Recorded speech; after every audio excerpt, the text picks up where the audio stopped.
Breakfast Club. Special guest in the building. That's right. Now, this guy is probably one of the fastest, clearest lyricists in the game. Well, I mean, he held that world record. I haven't heard about nobody breaking it. Not even close. Twista. Ladies and gentlemen, Twista. Good morning, sir. What's up? What up, y'all? And Twista's name comes up here quite frequently because actually our producer, you're his favorite rapper. And he talks about it all the time. Fan right here. That's dope. That's dope. How you doing, bro? That's dope, man. So you broke the world record for fastest rapper. Does that still stand? No, it's been broke like about 10 years later or something like that. Really? I forgot the cat's name, but somebody finally came along. But it's cool now. He had more than 598 syllables in 55 seconds. That's a lot. Yes. Trust me, that's a lot. Yes. Can you still do that now? Close. Yeah. Now, because of that, though, when you first started, people thought you were like a novelty act. Yeah, when I first came out, I just think probably a little too early for my time. Everybody was like, slow down, you rapping too fast, slow down. So they just eventually grew into it. What made you rap that fast at first? Because it was like you said, nobody was doing it. Were you scared? You had someplace to go? Like, what happened? You gotta get up out of here. He had a lot to say. I got kind of tired of the battle scene. In Chicago, we was doing a lot of battles and stuff like that, and I kind of had that under my belt, and I was like, man, I want to just try something different. So I started thinking about different ways to rap to the beat, like different cadences and rhythms and stuff like that, and I just started trying stuff, man. Was the fast flow originated in Chicago? Because I know it was always like a little beef behind that because Bone felt like they originated it.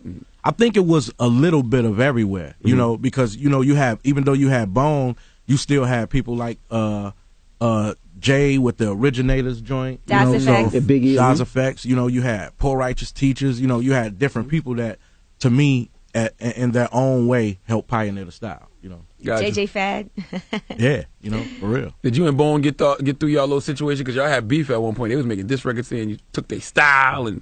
Yeah, we was going at it at one point. I think we was all young, just trying to own that style, So everybody started taking it after a while though. So we eventually just started seeing each other. I think when we first made our real good connection was when we shot the video for Spit Your Game. When we shot the video, me and Crazy got a chance to chop it up, bury the hatchet about a lot of stuff and talk about doing records. Did y'all have real beef together? I wasn't really beefing over a flow, was you? Man, you'd be surprised. That fast flow, we wanted to own it. You know what I'm saying? So people was upset if you hear somebody else do that style. It's like, man, he doing my, so yeah, we was on it. Now you see all these artists now jumping back into the whole freestyle game and everything. Is that something you would consider doing? Not really. I'm all right freestyling, but I'm not really that cold to be, jumping up there talking about.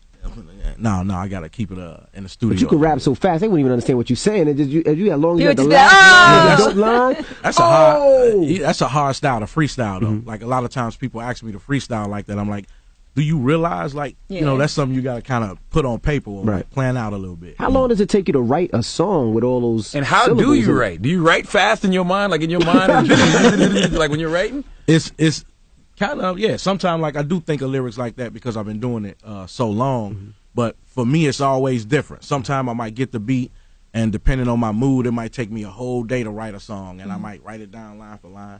Some days I might just be feeling it and I might not write a bar. I might just go in there and start spitting and I'm through with the song in 20 minutes. So it's just different all the time. So to date, what was your biggest record that you put out? To me, Slow Jam. With Kanye West. Yeah. Now I always wondered, it seems like Kanye helped with that project. And then he kind of just like disintegrated. I didn't see you guys working too much. Was there a beef? Was there a problem? Or no, I think both of us just I think we started out one way, but I think we just started to go into our own lane musically. He went his way musically, and I just went in my lane. I just think we just had two different styles, two different mind states. We just grew apart musically. Y'all still got a relationship, you and Kanye? I haven't talked to him recently, but every time we have a conversation, we always chop it up. It's always good vibe, good spirit. Now, what kind of advice are you giving Chief Keef? I know he's on the new album, Dark Horse, and you said that's kind of like your little brother. So what kind of things, when you sit down with him and talk to him, do you tell him?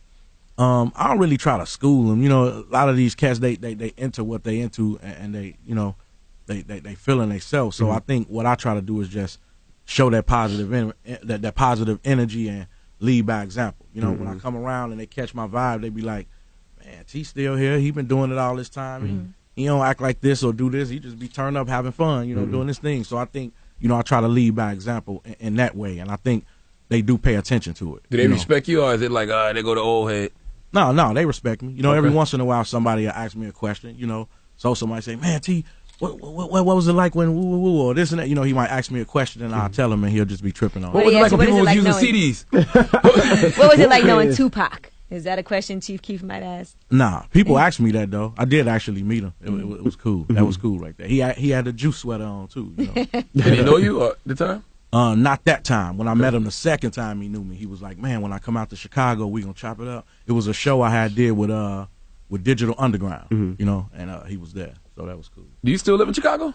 Yeah. Oh, man, round of applause to you for still being alive, living out there all these years. Yeah, man. Chicago rough, man. It's rough, man. You just got to know, you know, how to move and do your thing in the city, you know, stay out of trouble. Absolutely. Now why didn't the Rockefeller situation work? Because there was rumors that you were supposed to sign with the Rock at one point. I was on Atlantic Records at the time. You know, I was into a solid contract, you know, so it wasn't a situation where I could just up and leave. But Jay did, you know, we did talk, and he said, man, I'm going to go over there, you know, talk to the head over there and see if we can come up with a situation so you can come over here. So we just started representing early. You know how we do, you know, we vibing with each other. We just go. So we was repping early, but just on the business end, it couldn't all the way happen the way we wanted it to. So, you know. And it seemed like you had a relationship with Jay. Like most of the artists seemed like they had a relationship with Dame, but it seemed like you and Jay had an actual relationship. It was actually both of them. You know, me and Jay was cool, but definitely Dame too. You know, I definitely had a vibe with him, and you know, he felt my music. He was the one that pulled me in to do the Champion song when I did We Are the Champions joint. So, you know, me and him always had a special relationship. The same way me and Jay. You know, he always felt like I deserved it. Like when he first talked to me, he was like, man, I've been seeing you do your thing for a long time. You deserve it. So, you know, if you need some help from me, it's whatever. You know? Why were you only on the album version of Is That Your Chick? I don't know. You know, that's a good question. Did you record that before it hit the radio or after or what? I recorded it before it hit the radio. You know, it's a few instances sometime where things may work out business-wise where you can't put a certain song on the album. You may have to save it for a bonus version or overseas version. So I don't know what was going on, like, business-wise at the time, but I would have loved to have made that original version. Did you hear it on the radio and be like, oh, I'm on this, and turn it up and then be like, what happened? Yeah, you know, I was like, yeah, I'm on this record right here. You know, you play it for the homies. Yeah. You know, you turn up and then Bleak came on, you be like, you know what I'm saying? So they took me off of Bleak. He snapped, though. That's my homie, too. Yeah. Now, you said there's a couple of times business-wise you might be on, like, a deluxe version or whatever. On your album, on Dark Horse, you have R. Kelly and Chief Keef on the deluxe version. Why did that work out like that? Was that a business thing, too? It was a business thing. You know, some companies or entities want things special, like I'll do this for you if you give me this, or I'll do this if you give me this. So just when it comes to like Best Buy, iTunes, things like that, you know, in this day and age, you're just working things out so that they're super extra promoted. We can get the deluxe version. Yeah, throw an extra song here, do a little something extra there, and you know they look out for you.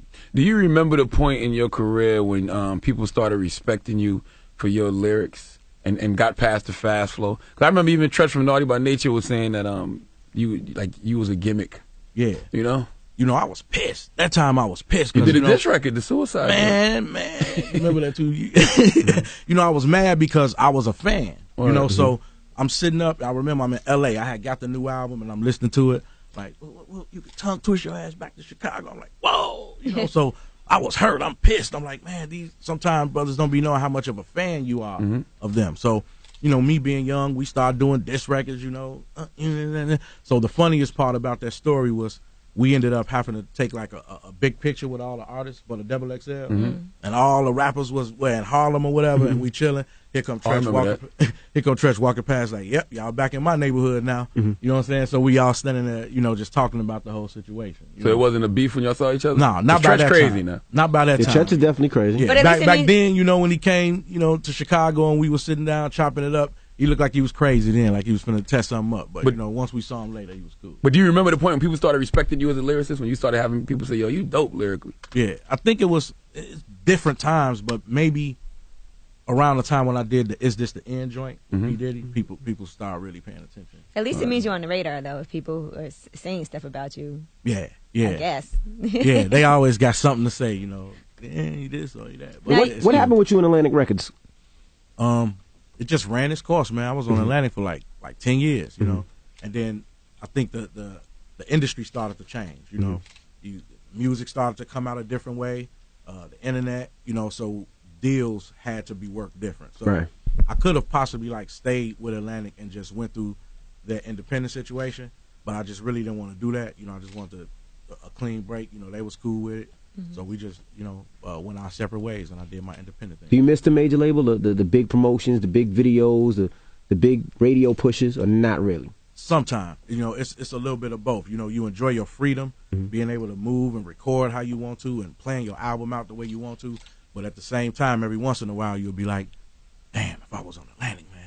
You know, if I was on this. So it's always, you know, the pros and cons to it. But, you know, you just roll with it, man. Now, when you record, do you punch in? Or you be going 16 bars straight or what? Hell yeah, I punch in. Okay. See, the way I do it, like, sometimes you might want to capture that whole moment. So, like, no punch-ins, you know, and you just go. But then sometimes you, like, in a perfectionist mode. I think that's what I do a lot. So even though I can keep it up, like, I might go line for line or 2 lines and, like, really listen to it and make sure it sounds perfect and then come in with that next bar. So when I punch in, it's not for the sake of, like, I messed up, so let me go again. It's really just me perfecting each line.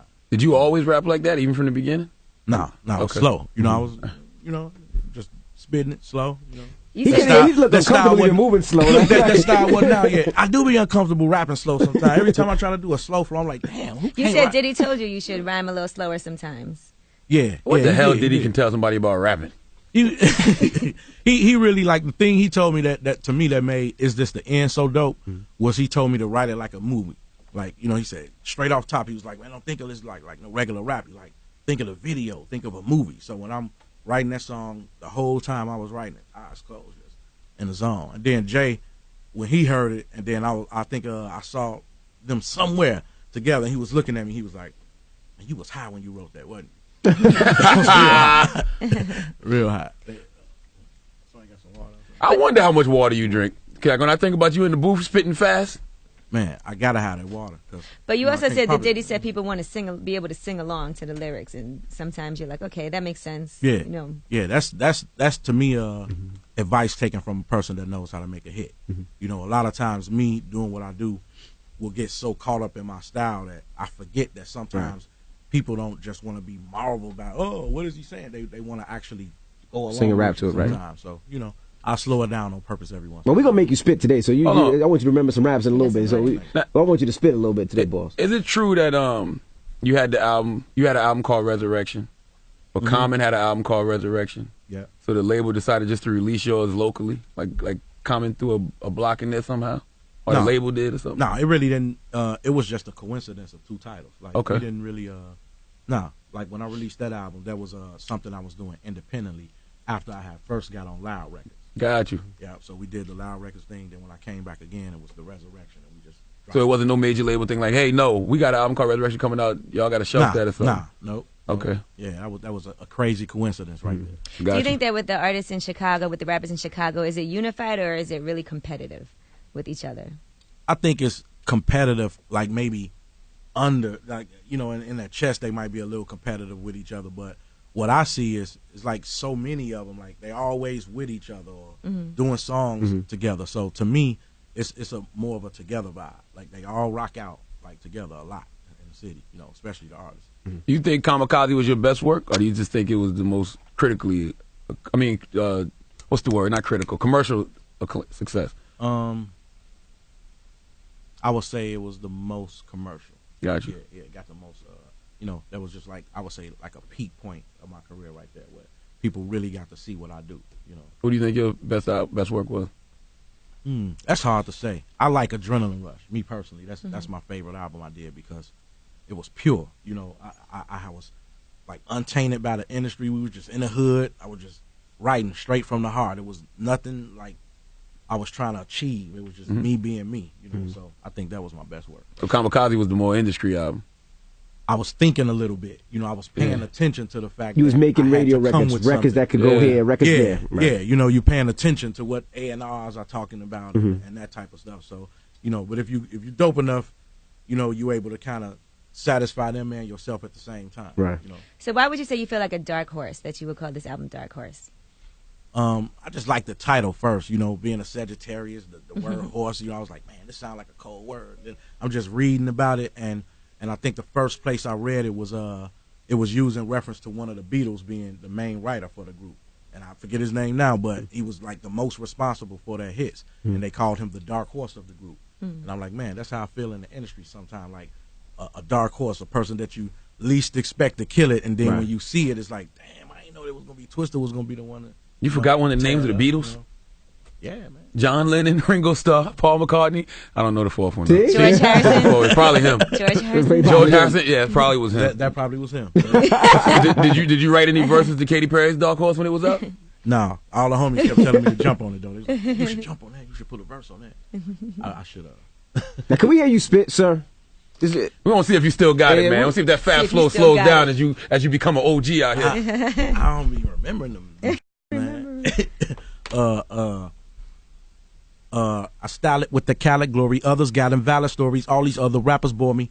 They say, Twista, won't you take this to your laboratory? No one's in your category. Talk about your swagger for me. Nobody fucking with Twista. I be having a feeling irrelevant, and I be killing them off for my elegance. I am a scorpion, I am an elephant. Fill 'em with venom, and then I'ma stomp on my fist to oblivion. I am a million, I am a trillion, I'm a gazillion, I am a, what? Hit him in the body with a millimeter because I gotta put him in the dirt. Put him in the middle with the money because I know I gotta get it because I know I gotta work. Relevant since 91 when they come on longevity. I am the first, and when they becoming a traveling with it, their bodies are rappers, and I am the hearse. Damn it, man. Now you go, Charlamagne. Yo, you see me in the streets, I'm walking. I keep talking and I'm dropping. Ladies and gentlemen, Twista, we appreciate you joining us this morning. Yes, Dark Horse in stores now. Dark Horse in stores now. Make sure you get it. It's the Breakfast Club. Twista.